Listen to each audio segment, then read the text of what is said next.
Hello everyone, आज हैं आप अपने प्यारे से यूट्यूब चैनल पर और आज की इस वीडियो में हम बात करने वाले हैं क्लास 10th के chapter chemical reaction and equation के सेकेंड टॉपिक केमिकल इक्वेशन के बारे में। अगर आपने इसका फर्स्ट पार्ट नहीं देखा है तो प्लीज़ आप इस चैनल पे जाके इसका फर्स्ट पार्ट देख कर आइए। आज हम बात करेंगे इस चैप्टर में केमिकल इक्वेशन के बारे में। तो इससे पहली वीडियो में हम केमिकल रिएक्शन क्या होता है, उसकी कैरेक्टरिस्टिक्स क्या होते हैं, ये सब पढ़ चुके हैं।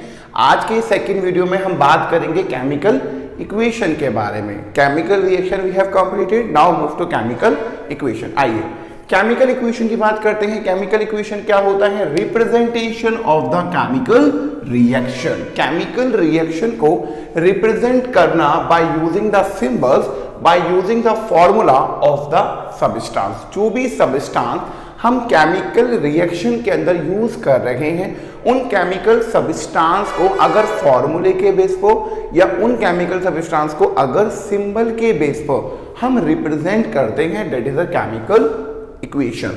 So the representation of the chemical reaction by using the symbol और formula। कोई भी केमिकल इक्वेशन है, जैसे हाइड्रोजन है, हाइड्रोजन रिएक्ट करता है ऑक्सीजन के साथ और वाटर का फॉर्मेशन करता है। सो ये हो जाती है केमिकल रिएक्शन, ये हो जाती है केमिकल रिएक्शन।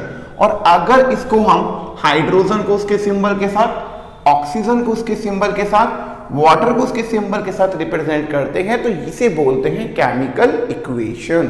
तो दोनों में फर्क इतना है कि केमिकल रिएक्शन होता है एक ऐसा प्रोसेस जिसमें दो या दो से ज्यादा सब्सटेंस आपस में रिएक्ट करते हैं, कंबाइन करते हैं, न्यू प्रोडक्ट का फॉर्मेशन करते हैं with new property.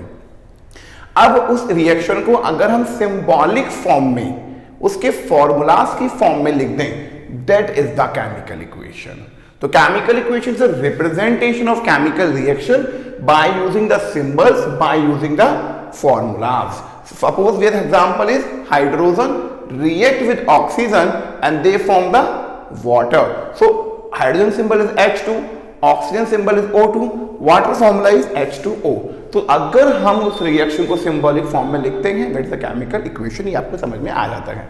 Now chemical reaction जो होता है, केमिकल रिएक्शन क्या है? केमिकल रिएक्शन एक तरीका होता है जिसमें हम किसी भी रिएक्शन को, अगर हम बात करें किसी भी केमिकल रिएक्शन को, इक्वेशन का लिखने में फायदा क्या है? इक्वेशन लिखने में फायदा होता है कि इससे जो रिएक्शन होती है वो मोर इंफॉर्मेटिव हो जाती है। इंफॉर्मेटिव पता चल जाता है कि कौन सा सब्सटेंस सैलिड है, लिक्विड है, गैस है, कहाँ रिएक्टेंट है, कहाँ प्रोडक्ट है, क्या टेम्परेचर है, किस कंडीशन पर रिएक्शन चलती है।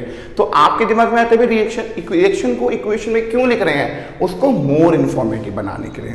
फिर एक तरीका क्वेश्चन फिर आ जाता है कि भाई अब हम रिएक्शन को जब इक्वेशन लिख रहे हैं बनाकर, तो उसे मोर इन्फॉर्मेटिव कैसे बना सकते हो? तो मैंने आपके पास 3 पॉइंट लिखे हैं। ये क्वेश्चन बोर्ड एग्जाम में आ जाता है कि कौन कौन से तरीके हैं जिससे आप केमिकल रिएक्शन को मोर इन्फॉर्मेटिव बना सकते हैं। तो किसी भी रिएक्शन को इन्फॉर्मेटिव बनाने के लिए हमारे पास 3 कंडीशन होती हैं। First is physical state. जो रिएक्टेंट है और प्रोडक्ट है, हम इक्वेशन में उसकी फिजिकल स्टेट को मेंशन कर पाते हैं। फिजिकल स्टेट कौन कौन सी होती हैं? रिएक्टेंट और प्रोडक्ट की physical state, it can be the gaseous state. अगर हमारा सब्सटेंस गैसियस फॉर्म में है तो हम उसके आगे जी रिप्रेजेंट करते हैं। सपोज मैंने एग्जांपल लिया हुआ है हाइड्रोजन, तो गैस होती है तो मैंने आगे जी लिखा हुआ है। ऑक्सीजन गैस होती है तो मैंने आगे जी लिखा हुआ है। अगर सब्सटेंस लिक्विड फॉर्म में होता है तो हम एल लिखते हैं। जैसे कि वाटर है, लिक्विड फॉर्म में है तो मैंने यहाँ पे एल लिखा हुआ है।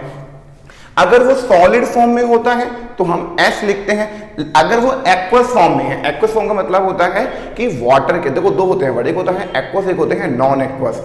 एक्वस होते हैं अगर वो सब्सटेंस वाटर में डिसॉल्व है तो हम यूज करेंगे एक्वस वर्ड, ए और Q, aqueous. Non aqueous other than water, water के अलावा अगर किसी और चीज में डिसॉल्व है तो वो नॉन एक्वस है, और अगर वाटर में डिसॉल्व होता है तो वो सब्सटेंस हमारा एक्वस हो जाता है। तो किसी भी रिएक्शन को मोर इन्फॉर्मेटिव बनाने के लिए हमें उसकी फिजिकल स्टेट लिखनी होती है। सेकंड आता है हीट चेंज।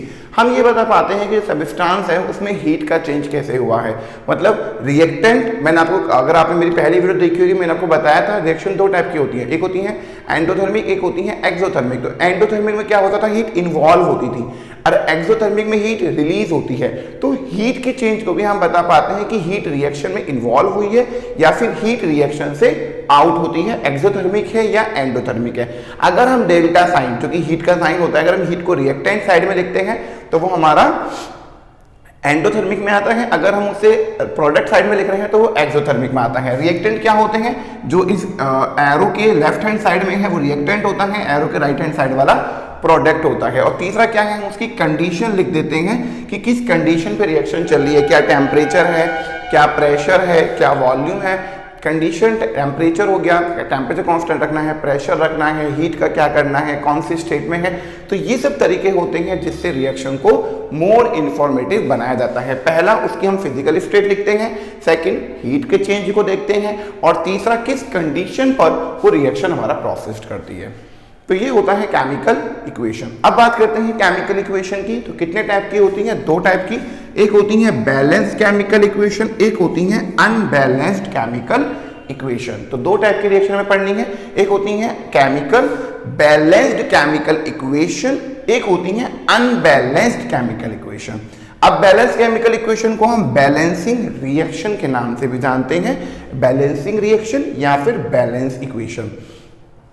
अनबैलेंस इक्वेशन को स्केलेटल इक्वेशन भी बोला जाता है, और ये भी क्वेश्चन पूछा जाता है कि another name of the unbalanced chemical equation. तो that is the skeletal chemical equation is the another name of the unbalanced equation. Now अब हम बात करते हैं कि जब हमें रिएक्शन को बैलेंस करना है तो उसे सीखते हैं। तो पहला क्वेश्चन तो मन में यह रेज होता है सबके कि हम रिएक्शन को बैलेंस कर ही क्यों रहे हैं, क्यों हमें नीड है बैलेंस करने की। साइंस तो हर चीज का लॉजिक मानता है, तो क्या जरूरत आती है रिएक्शन को बैलेंस करने की। तो रिएक्शन को बैलेंस क्यों किया जाता है, to satisfy the law of conservation of mass. आपने क्लास 9 में पढ़ा होगा लॉ ऑफ कंजर्वेशन ऑफ मास।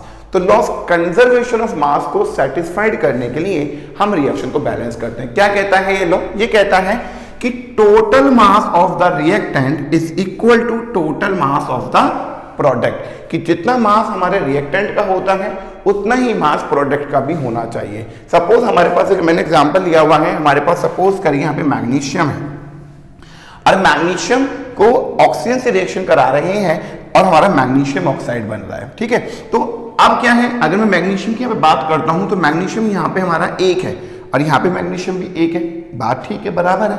यहाँ पे ऑक्सीजन कितने हैं, दो, यहाँ पे ऑक्सीजन कितना है, एक। तो मैंने इक्वेशन के आगे लगाया दो इक्वेशन। अब मैग्नीशियम भी दो हो गए तो मैंने मैग्नीशियम में भी दो लगा दिया, तो मैग्नीशियम दो हो गए, मैग्नीशियम दो, ऑक्सीजन दो है, ऑक्सीजन दो है। ठीक है, अब मैंने बैलेंस की तो क्या मेरा मास सेटिस्फाइड है। मैंने मैग्नीशियम का देखा, मैग्नीशियम का मास कितना होता है, 24 ग्राम होता है मैग्नीशियम का मास, इनटू 2 तो ये कितना हो गया, 48 ग्राम हो गया। ऑक्सीजन का कितना होता है, 16 ग्राम, इनटू 2 तो ये कितना हो गया, 32 ग्राम हो गया। तो ये टोटल हो गया हमारा 80 ग्राम। तो रिएक्टेंट का मास है हमारे पास टोटल 80 ग्राम। हम प्रोडक्ट का मास निकालते हैं, प्रोडक्ट की 2 इंटू मैग्नीशियम का 24, ऑक्सीजन का 16, 2 इंटू 40, 80 ग्राम। बिल्कुल करेक्ट, कि अगर रिएक्शन हमारी बैलेंस्ड है तो इसका मतलब है कि जितना मास रिएक्टेंट का होगा उतना ही मास प्रोडक्ट का होना चाहिए। This is the law of conservation of mass. So law of conservation of mass said that the total mass of the reactant is equal to total mass of the product। और यही reason होता है कि हमें अपनी chemical रिएक्शन को balanced करना होता है। रिएक्शन को बैलेंस करने का रीजन ये होता है। अब हम देखते हैं कि बहुत सारे एग्जांपल्स के किस तरह से हम रिएक्शन को बैलेंस्ड कर सकते हैं।